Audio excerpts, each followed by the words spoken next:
Assalamualaikum Ustadz Samsi Ali. Waalaikumsalam warahmatullahi. Apa kabar? Minal aidin wal faizin Ustadz Samsi. Kemarin Ramadan nampaknya terbentur dengan tarawih Ustadz Samsi.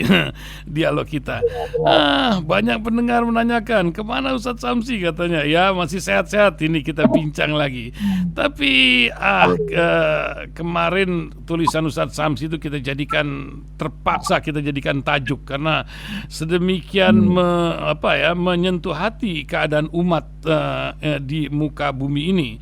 Bukan hanya urusan Palestina saja, berbagai gejolak nampaknya menjadi catatan sejarah yang akan kita bahas juga hari ini. Belum lagi urusan barusan yang kami bacakan, seorang Yahudi pun sudah nggak kuat melihat penderitaan di Palestina. Ini betul-betul genosida yang nggak bisa diungkap kembali. Nampaknya umat Muslim mobil khusus Timur Tengah masih belum bergerak untuk apa yang sebenarnya terjadi. Di tengah kekacauan Timur Tengah, tahu-tahu Amerika membuat satu cerita lain dengan urusan pajak teks terhadap barang-barang yang masuk dan keluar. Apa yang Ustadz Samsi Ali lihat dan bagaimana dengan Indonesia perannya dalam pergolakan dunia sekarang ini? Silakan Ustadz Samsi. Ya, terima kasih Pak Ihsan. Saya kira kita cukup saya tidak tahu akan memulai dari mana. Tapi membahas masalah Palestina dan Gaza ini khususnya sangat menyedihkan dan seolah-olah kita tidak bisa berbuat apa-apa. Dan dari hari ke hari pembunuhan, pembantaian, genosida ini kok semakin didiamkan saja oleh dunia ya. Dan yang paling sebenarnya menyakitkan itu karena dunia Islam yang seharusnya berada di garda terdepan untuk membela saudara kita di Gaza dan Palestina secara umum, ini pada umumnya sekarang memilih diam dan tidak melakukan apa-apa, entah apa yang terjadi. Tapi intinya adalah kita harus terus-menerus menyuarakan dari grassroots, dari bawah. Karena saya melihat pemerintah ini, para penguasa dunia Islam ini, itu mulai terbawa arus. Saya misalnya membaca berita kunjungan Pak Prabowo ke Timur Tengah, ke beberapa negara, dan secara khusus menyampaikan bahwa Indonesia bersedia menerima pada tahap pertama sekitar 1.000 orang-orang dari Gaza. Kenapa tiba-tiba ada keluar pernyataan seperti itu? Entah dari mana. Apakah itu tekanan, apakah itu bujukan, apakah itu ada janji semacam konsesi untuk apa itu, barteran gitu, kita tidak tahu. Tapi intinya adalah semua ini seperti yang saya tuliskan itu tidak terlepas daripada penyakit wahan yang menimpa umat kita sekarang ini. Wahan itu kan ada hubungannya dengan kata hina ya, hina, wahana yahinu, hina itu kehinaan. Jadi sikap, karakter dan mental yang terhinakan ini itu sudah betul-betul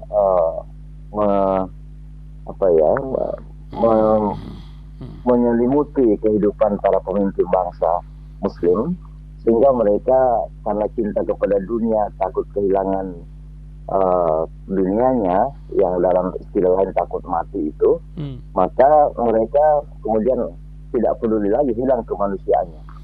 Padahal sudah kita terbantai, kewajiban kita jelas kewajiban agama, tapi juga kewajiban kemanusiaan. Saya kira dalam dunia modern sekarang ini tidak ada pembantaian atau genosida yang terjadi lebih dari apa yang terjadi di Gaza sekarang ini. Bukan saja pemboman, bukan saja pembunuhan, tapi juga starvasi atau dijadikan kelaparan, tidak ada makanan, tidak ada minuman, dan bahkan ketika mereka harus hidup di bawah tenda-tenda pun harus dibom oleh Israel. Nah, sementara negara-negara Islam ini tidak ada satu gerakan yang nyata yang mereka lakukan. Saya belum lihat ada misalnya inisiasi untuk membantu teman-teman saudara kita di Palestina dengan bantuan yang nyata dalam arti militer. Ya kalau bantuan dengan statement-statement itu kan kita juga di pinggir-pinggir jalan bisa berteriak. Kita di Amerika ini saja bisa berteriak. Tapi yang kita inginkan itu adalah para pemerintah muslim ini kan punya otoritas dan punya kemampuan itu. Mereka punya militer, mereka. Nah, yang terakhir kemarin itu kan ada fatwa yang dikeluarkan oleh saya kurang tahu apa nama organisasinya itu, fatwa dan jihad itu. Tapi ini juga perlu disahkan oleh pemerintah. Sebab kalau hanya dilakukan oleh sipil dan termasuk organisasi-organisasi keagamaan, maka ini nanti akan dikalahkan oleh pembangunan persepsi bahwa itu hanya gerakan-gerakan radikal ataupun teroris misalnya. Jadi perlu mendapat pembenaran dari pemerintah. Misalnya pemerintah Indonesia mengeluarkan instruksi bahwa dia memberikan izin kepada masyarakat Indonesia untuk ikut membela bangsa Palestina. Nah, dengan demikian semua orang Indonesia akan ikut berjihad misalnya, dia mendapat perlindungan hukum karena itu negara yang melakukan itu. Tapi kalau yang melakukan itu hanya organisasi-organisasi, apalagi kalau individu-individu, maka mereka pada akhirnya akan dicap sebagai teroris. Dan yang bisa menentukan sekarang ini siapa teroris dan siapa yang bukan, ini kan yang punya media massa, yang punya yang bisa membangun image dan persepsi, dan kebetulan mereka menguasai semua itu. Siapa yang mereka ingin jadikan sebagai orang baik nampak seperti baik di publik, dan siapa yang menjadikan mereka orang jahat nampak seperti jahat di publik itu. Karena kita tidak memiliki fasilitas untuk itu. Dan oleh karenanya saya melihat bahwa ya memang sangat kritis sekali sekarang ini, dan pemerintah Indonesia, pemerintah dunia Islam harus melakukan sesuatu yang nyata gitu ya, aksi nyata gitu. Dan sekali lagi apa yang disampaikan oleh Presiden Indonesia bahwa Indonesia bersedia untuk menampung sekitar 1.000 pada tahap pertama, ini baru tahap pertama. Itu adalah pernyataan yang konyol dan saya kira sangat disayangkan sekali. Karena itu artinya sudah tanda-tanda bahwa Indonesia tunduk dan sujud kepada keinginan Donald Trump dan Benjamin Netanyahu. Karena Trump dan Netanyahu ini kan inginnya memang Gaza dikosongin, lalu mereka kemudian ambil alih, mereka kemudian akan bangun dengan dana dari mungkin raja-raja Arab juga, akan mereka bangun, lalu mereka akan akuin itu sebagai miliknya. Karena Trump ini kan ingin membuat sejarah sendiri dan tidak peduli dengan norma-norma apapun, hukum maupun moral. Yang penting dia ingin membuat sejarah, dan salah satu sejarah yang dia buat itu adalah dengan menguasai misalnya Gaza, maka seolah-olah Israel lebih aman, tidak akan ada lagi ancaman apa-apa. Maka dengan sendirinya nanti Palestina paling kalaupun diberikan hak untuk merdeka ya mungkin hanya Adifal Garbia itu, West Bank saja. Itu saja. Jadi tujuannya begitu. Balik lagi kepada Donald Trump. Ini kan orang berharap maaf. Orang berharap dengan kenaikannya bisa menyetop perang. Tapi jauh panggang dari api dari pembicaraan atau janji-janji yang ada. Malah perang yang militernya, yang ekonominya makin ramai. Apa yang dirasakan oleh masyarakat Amerika itu sendiri? Ustaz Samsi yang merasakan denyut kehidupan di New York atau di Amerika sekarang ini, gimana Ustaz? Ya, saya kira memang ada, kalau kita melihat apa intensitas peperangan ya di Gaza, misalnya memang seolah-olah seperti berkurang, berhenti sejenak lah. Dan itu sebenarnya ada harapan ketika itu. Tapi ternyata belakangan mungkin karena pressure, mungkin karena ada janji di balik dukungan naiknya Trump ini oleh masyarakat tertentu di Amerika. Kalau bisa saya menyebutkan Zionis inilah yang para lobby yang terkuat.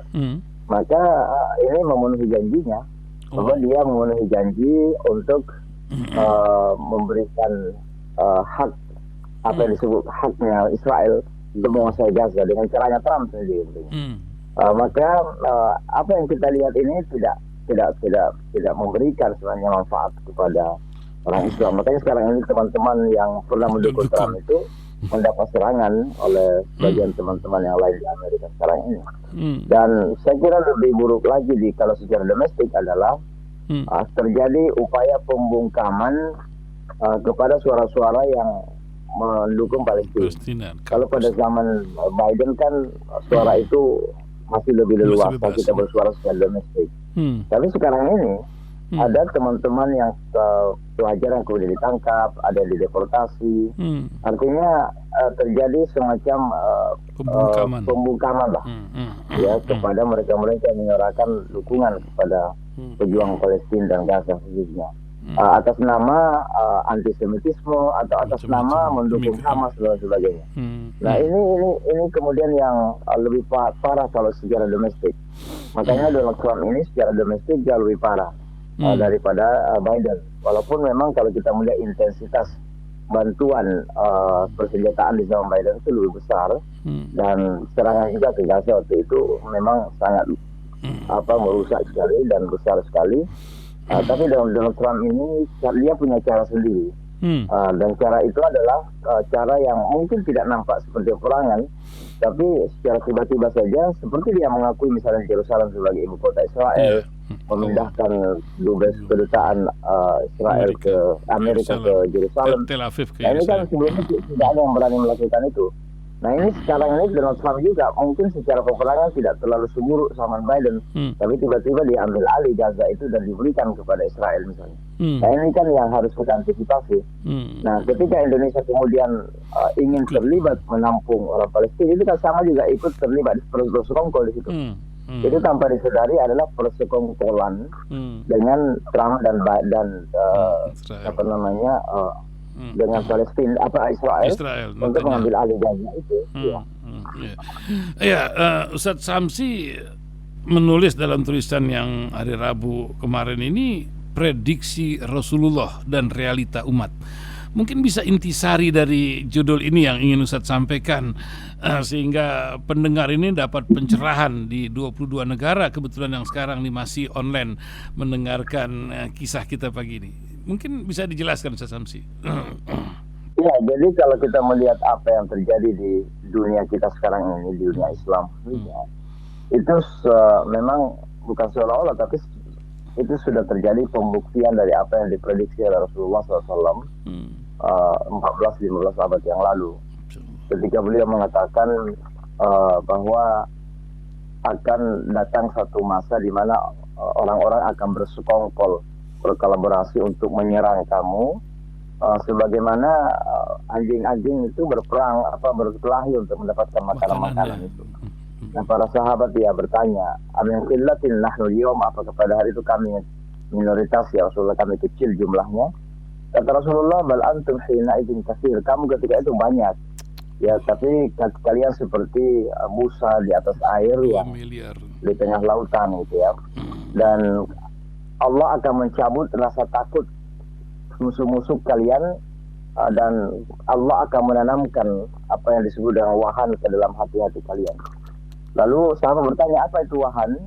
Kata Rasulullah SAW, hubbud dunya wa karahiyatul maut, cinta dunia dan takut mati. Nah kalau kita melihat hadis ini semuanya sudah terbukti. Jadi yang pertama, bagaimana musuh-musuh ini berkolaborasi, yang bersekongkol untuk menyerang umat ini dengan dalam segala bidang, ya bukan hanya militer saja. Kalau di Gaza kita lihat secara militer, tapi juga secara pendidikan, secara politik, secara budaya, dan lain sebagainya. Jadi ini dari mana-mana sudah terjadi persekongkolan. Kalau dalam bahasa Arab yang lain ini mu'amarah, ya mu'amarah untuk menyerang umat ini. Dan ini sudah terjadi.